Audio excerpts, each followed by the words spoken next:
Hello students, and welcome back to part 2 of the lecture on operations management. I'm going to introduce value management to you and what exactly it means and how it is distinct from supply chain management. When we look at value management, it is certainly an externally focused thing that companies do in order to increase the benefits not only to the processes but also to their customers. And it can go through every single stage of the production in terms of how they deal with their suppliers, but also then in terms of how they provide services to their consumers.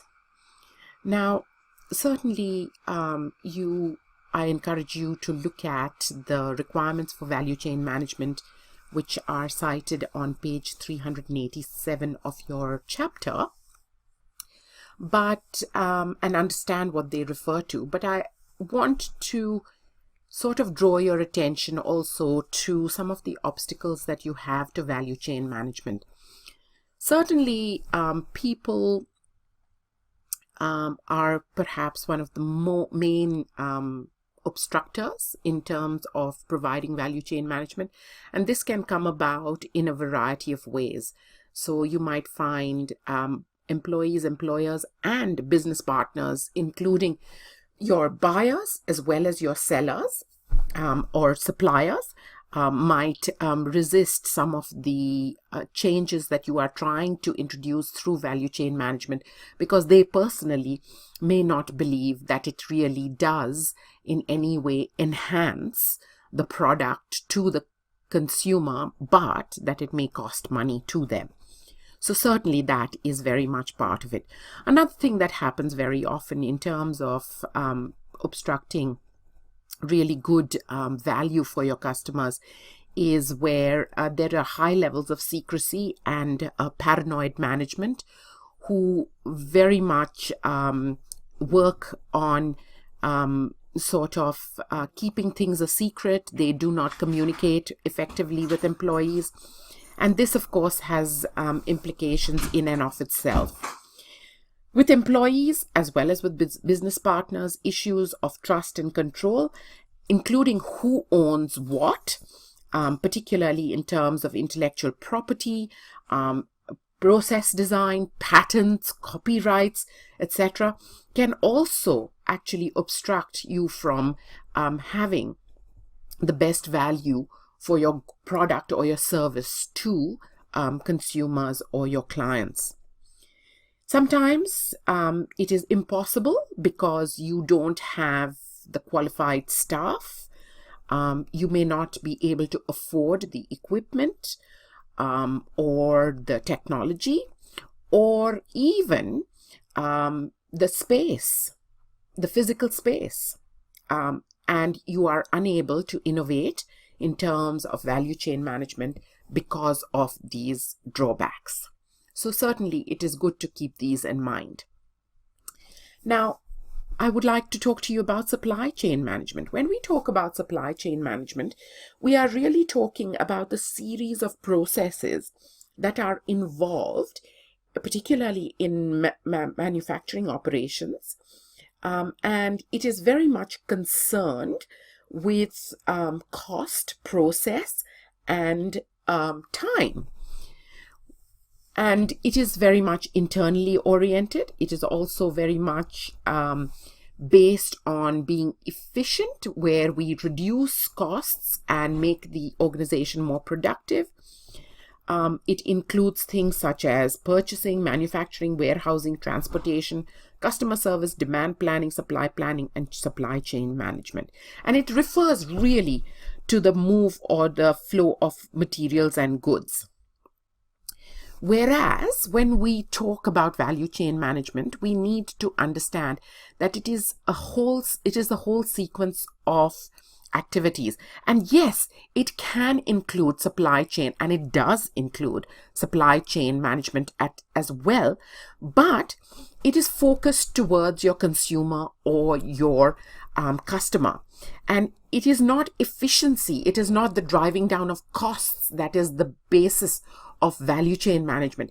It is to provide the maximum value to your consumer so that they recognize and are prepared to pay, if necessary, a higher price for what it is that they are going to get. You will also find that there are things that make it more acceptable to consumers. So I have given you value-added processes over there. For example, the grading of fruit and repackaging it with price tags after the delivery processes to put it on shelves. And you will often find this if you go and look in a supermarket. You will find that if you look at items that have been packaged afterwards, so if you, instead of buying loose green beans, you buy them packaged already in a container, weighed out and things like that, and you look at the unit cost price of that, you will often find that the unit cost price of it is much higher than what is loose. And that is because ostensibly those beans have been graded, they may have been top and tailed, they are ready for consumption straight away. So you are paying for the convenience as a customer, and they have value added by taking out the cleaning processes, etc. for you.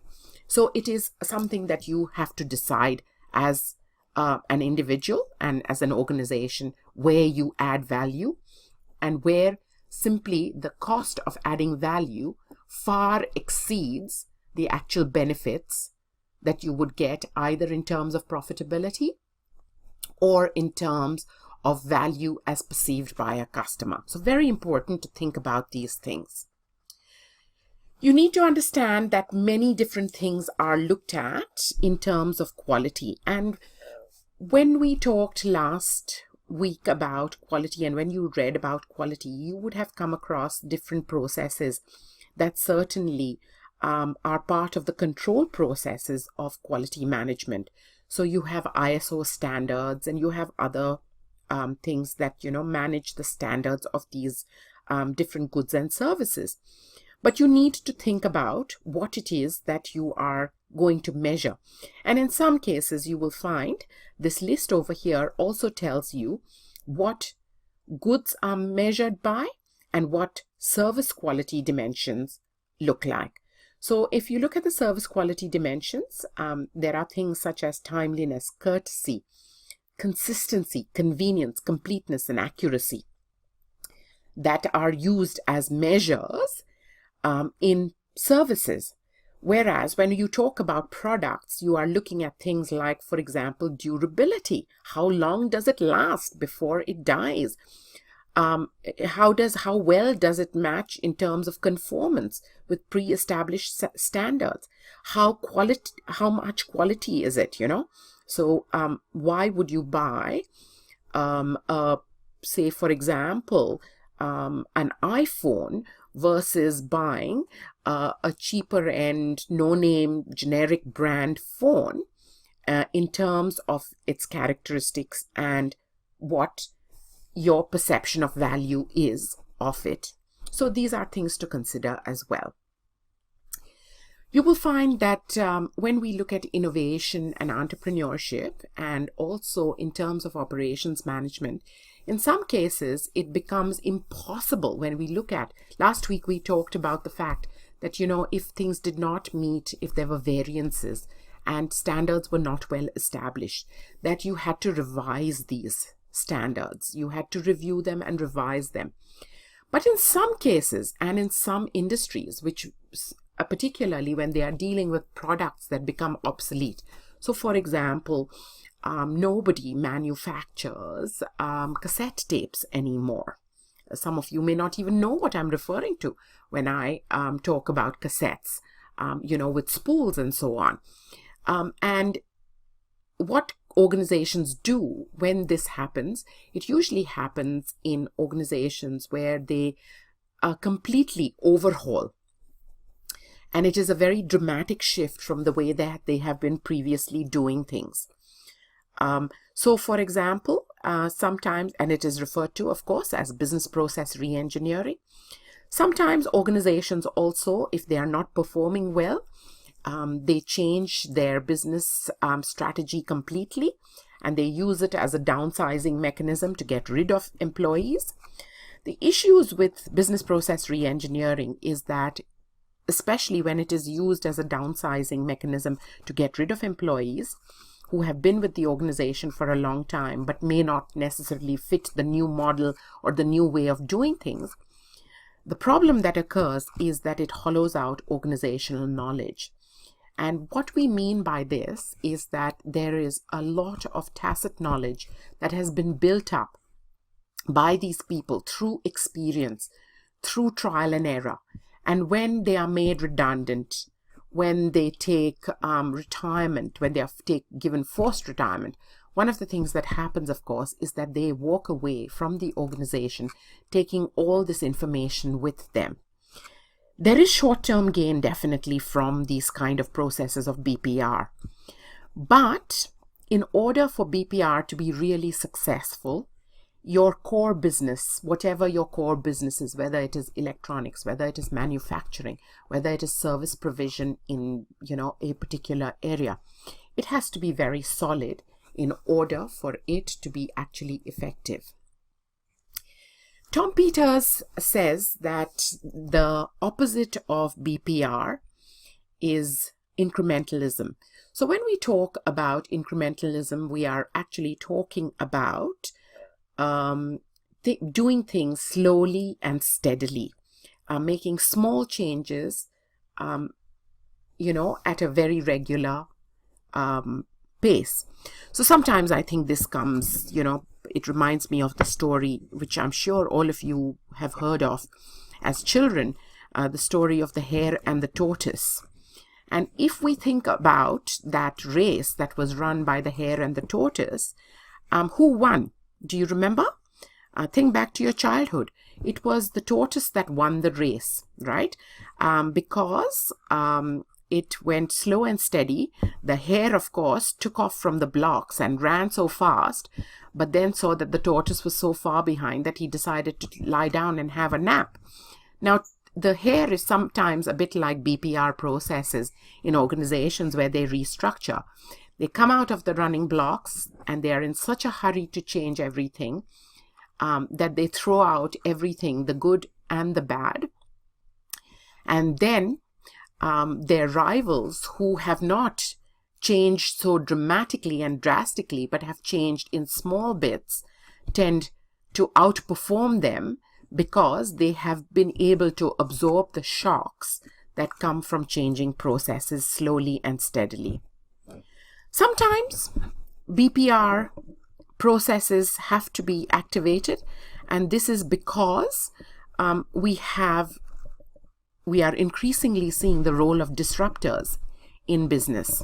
So we have spent a lot of time in this class talking about disruptors like, for example, MOOCs, massive online open courses offered by the best of universities instead of going to a particular universities. Things like Airtasker, Uber, Airbnb, where those industries have had to change very significantly in order to be able to match these new competitors who they had not seen coming and who have just taken the industry by storm. So business process reengineering certainly has its benefits, but it has to have a very solid core business in order for it to take off, and it has to have extremely good leadership in order to work effectively. So have a look at these two, this video on, BPR, and think about some of the aspects in perhaps the organization that you are working for or that you would like to go into and work for, and how BPR might be activated in those organizations. I also want to introduce you to the concept of a lean organization. And when we talk about lean organizations, which is not the exact opposite of BPR, but certainly is somewhat what we talked about in terms of incrementalism, where you make slow and steady changes, okay, and in order to improve efficiency and quality. Also, sometimes the term lean organizations are used to talk about organizations where they do not hire, or lean processes where they do not have a huge number of processes or things. They keep it short and sharp and very focused, and do not get sidetracked into other sort of aspects. So they keep their core business very strong, but they may outsource, for example, things like HR, their accounting, things like that, in order to be able to focus on their core business in a lean organization. And this is increasingly part of the model that organizations use. And one of the reasons why they do use it is because they realize that they cannot possibly have expertise in all the different areas, and that even though they may have to pay a little more when they outsource those functions, it is still better in terms of their profitability if they are able to concentrate on what is their area of expertise and core business. Next week, we will look at people and people management. We will talk a little bit about workplace health and safety. Certainly, we will look at hiring and aspects related to retaining staff and the costs of de-recruitment, and also the role of people in this whole issue of enterprise leadership. Thank you very much. Goodbye.